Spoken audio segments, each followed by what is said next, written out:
Hola niños, soy su profesora Nelly. Hoy en Educación Tecnológica vamos a ver mecanismos y circuitos. Vamos a entender los conceptos de mecanismo y circuitos. Vamos a reconocer circuitos y mecanismos básicos en distintos objetos tecnológicos y comprender la función que estos cumplen. ¿Qué vocabulario vamos a aplicar? Circuitos, paralelo y serie, conductores, generadores, elementos de maniobra. Mi mensaje para la clase es: no existe una manera fácil. No importa cuán talentoso seas, tu talento te va a fallar si no lo desarrollas, si no estudias, si no trabajas duro, si no te dedicas a ser mejor cada día. Will Smith.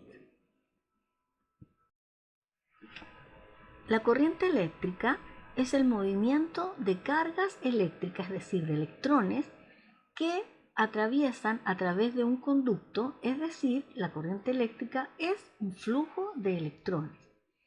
Un circuito eléctrico se denomina así al camino que recorre la corriente eléctrica, es decir, el recorrido se inicia en las terminales de una pila, pasa a través del conducto eléctrico, que puede ser un cable de cobre, llega a una resistencia que puede ser un foco, que ésta consume parte de la energía eléctrica y continúa después por el conductor, llega hasta el interruptor y regresa a la otra terminal de la pila. En 1879, Thomas Alva Edison creó la bombilla incandescente y la verdad es que después de ese invento, nuestra forma de vivir, de trabajar y de comunicarnos o de disfrutar el tiempo libre ha cambiado totalmente, ¿cierto? No podríamos vivir sin la electricidad. Y la electricidad nos ofrece muchas ventajas, ya que puede transformarse en diversas cosas. Acá tenemos tres objetos, ¿no es cierto?, en los que podemos aplicar la electricidad. En el primero hay una bombilla, en el segundo hay un parlante y en el tercero un motor. La electricidad, al recorrer su camino y llegar a una bombilla o una ampolleta, se va a transformar en luz y calor. En un parlante se va a transformar en sonido y en un motor se va a transformar en movimiento. Al trabajar con la energía eléctrica debemos tener muchas precauciones, pues, ¿no es cierto?, puede producir una descarga desde pequeños calambres a serias quemaduras y contracciones musculares que pueden provocar la muerte. Entonces, cuando trabajemos con electricidad debemos tener algunas precauciones básicas, como que no debemos manipular al interior de ningún aparato eléctrico mientras éste esté conectado a la red eléctrica. Tampoco debemos tomar ningún aparato eléctrico que esté encendido si tenemos las manos o los pies mojados. El motivo es que la humedad facilita notablemente el paso de la corriente eléctrica por nuestro cuerpo y por lo tanto, al manejar estos aparatos, por ejemplo en el cuarto de baño o con los pies descalzos, puede ser muy peligroso porque nos vamos a transformar en conductores de electricidad. Una linterna, cuando está el interruptor apagado, es porque está desconectado, ¿no es cierto?, la parte interna del interruptor y no permite que la corriente eléctrica, ¿no es cierto?, se desplace. Cuando nosotros cerramos el interruptor, se unen las dos plaquitas que continúan el circuito y la corriente eléctrica atraviesa los diferentes componentes de este circuito. La linterna finalmente puede funcionar y va a producir luz porque la energía de la pila produce una corriente eléctrica que va de la pila a la bombilla por un conductor.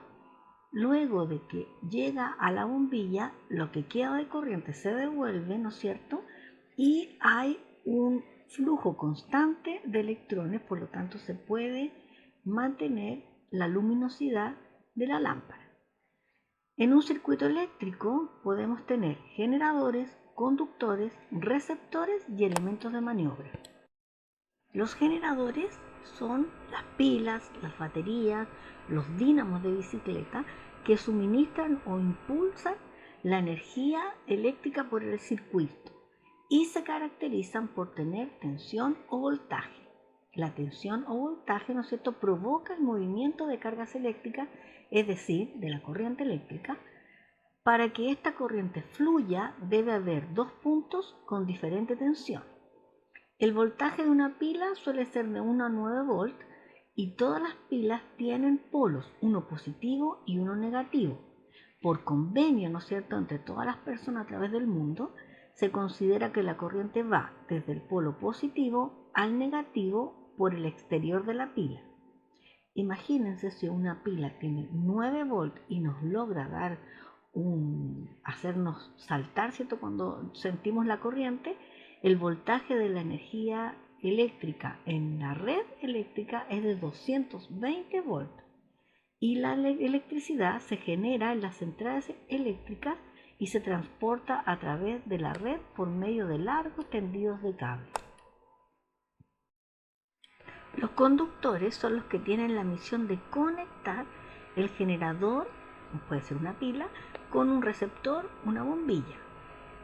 Está compuesto, ¿no es cierto?, por cables y son las láminas metálicas que, ¿no es cierto?, conectamos los distintos componentes del circuito. También son conductores, ¿no es cierto?, de la electricidad los metales en general, como el cobre, la plata, el oro, y sustancias como el grafito, el que está presente en una mina de lápiz, también es un buen conductor de la electricidad. Son malos conductores de la electricidad los llamados aislantes, como la madera, el vidrio, el corcho, ¿ya? Y algunos aislantes como el plástico se utilizan para recubrir los conductores y así proteger a las personas de posibles descargas eléctricas. Los receptores son aquellos que transforman la energía eléctrica en luz, calor, movimiento o sonido. El paso de la corriente eléctrica se controla mediante los elementos de maniobra, es decir, los receptores son los que reciben la energía eléctrica y la transforman, y los elementos de maniobra son los que determinan si la corriente eléctrica pasa o no, ¿no es cierto?, o para poder formar este ciclo de electricidad. Acá tenemos una ampolleta, ¿no es cierto?, que está apagada, por lo tanto el elemento de maniobra está desconectado. Al conectar el elemento de maniobra, la electricidad va a fluir por todo el circuito y va a encender la ampolleta. Para poder volver a apagarla, ¿no es cierto?, nosotros tenemos que desconectar este circuito a través de ese elemento de maniobra. En un motor nosotros podemos ver, según la conexión que hagamos para el lado derecho o el izquierdo del cable, vamos a ver hacia dónde va a girar el aspa del motor, y eso nos da a entender que la corriente tiene flujo en ambos sentidos, no en un solo sentido. Las personas se pusieron de acuerdo, ¿no es cierto?, como lo dije anteriormente, pero los electrones van avanzando hacia el lado derecho o hacia el lado izquierdo, en ambos sentidos. Los circuitos eléctricos se representan mediante esquemas. Si ustedes observan en la imagen, hay ángulos de 90 grados en el esquema que está a mano derecha, y en el dibujo que está a mano izquierda son los mismos componentes, ya que cada componente de un circuito eléctrico tiene un símbolo establecido a nivel mundial para poder identificar ese objeto. Acá ustedes pueden observar en los diagramas que están al lado derecho los elementos, ¿no es cierto?, que pertenecen al circuito que están dibujados a mano izquierda. En el primero tenemos el símbolo del interruptor, en el segundo el de la bombilla o de la ampolleta, en el tercero tenemos el de la pila, o en este caso dibujaron una batería, pero es una pila, y en el último está el del cable. Siempre cuando ustedes hagan un esquema de circuito eléctrico, debe dibujarse en forma recta con ángulos de 90 grados dentro de un cuadrado, de un rectángulo, e integrar los diferentes elementos como símbolos que aparecen acá y que yo les entregué en su guía. Tenemos elementos que son conductores de la electricidad y otros que no lo son. Dijimos que los metales, los plásticos, ¿cierto?, son elementos que nos permiten conducir la corriente eléctrica. Por ejemplo, en una cuchara, una llave, tarro metálico, ¿cierto?, con agua, nos va a permitir conducir la electricidad. Pero los elementos como la madera, el plástico, el vidrio, las hojas o el papel no nos va a ayudar a conducir la corriente eléctrica. Entonces tenemos elementos como el metal, como el agua, que nos ayudan a ser unos buenos conductores. Sin embargo, los no conductores son las maderas, el vidrio, el plástico, el papel. Los circuitos en serie son los elementos que están conectados uno a continuación del otro. Hay un solo camino por el que recorre la corriente eléctrica, es decir, la corriente eléctrica atraviesa todos los componentes de una sola vez y estos están conectados, ¿cierto?, uno a continuación del otro, lo que significa que cuando yo tengo un circuito eléctrico, como por ejemplo en las ampolletitas de las luces del árbol de Navidad, están conectadas una a continuación de la otra y por lo tanto la luz que van a emitir va a ser cada vez más pequeña. Si yo, por ejemplo, tuviera un circuito en serie en la casa, ya yo entraría, encendería una luz, llegaría a otra habitación, enciendo la otra y va a bajar el voltaje. Luego me voy a otra habitación, vuelve a bajar el voltaje. Por eso que las luces de Navidad alumbran tan poquito, porque cuando uno va ocupando, entre más componentes ponga, menos electricidad le va a ir llegando a cada una de ellas. La intensidad es única en todos los puntos del circuito. La tensión o el voltaje se reparte entre los diferentes componentes.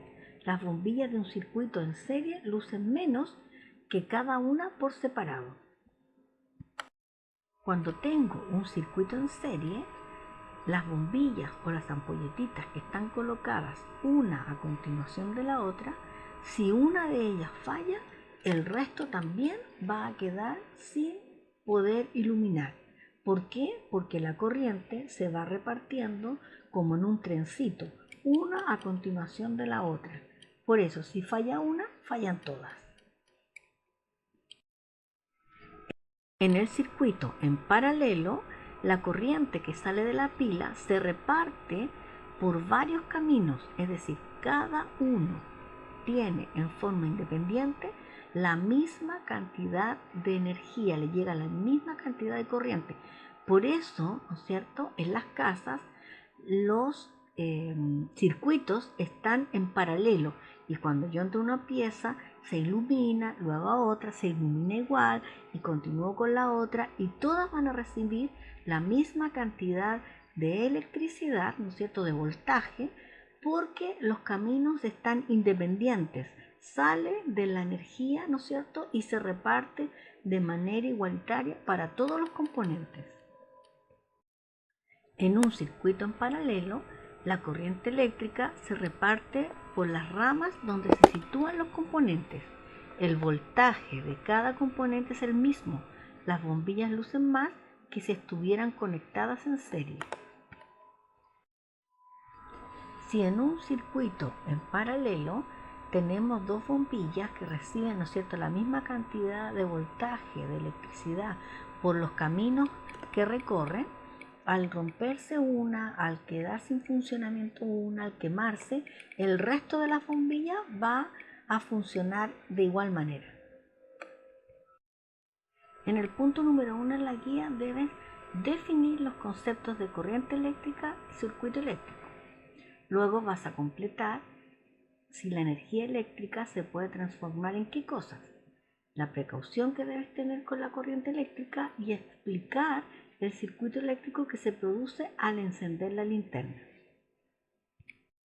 Acá tienes que identificar si los elementos dados en el circuito son generadores, receptores, elementos de maniobra o conductores.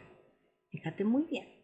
Luego vas a definir qué son generadores, receptores, conductores, elementos de maniobra y vas a dar ejemplos. Acá vas a identificar en los esquemas los componentes del circuito, ¿ya? Tiene una flechita indicándote qué es lo que es y tú vas a decir qué componente es. Luego vas a pensar qué circuito, ¿no es cierto? Dado el problema que está aquí, qué tipo de circuito es el en el que lucirán más las bombillas, si en uno en serie o uno en paralelo, de acuerdo a lo que te están indicando acá. Y vas a marcar la alternativa correcta si es un circuito en serie o es un circuito en paralelo, de acuerdo a lo que te están dando allí. Puedes bajar tu guía y contestarla, ¿no es cierto?, directo desde tu computador y me lo envías a mi correo, o si no, puedes sacarle copia, la escribes con buena letra, con buena ortografía, le sacas fotos y me las envías a mi correo profeneliem@gmail.com. Tú puedes. Saludos a sus seres queridos y a cuidarse mucho. Un abrazo gigante. Los extraño mucho. Profesora Nelly Espinosa Medel.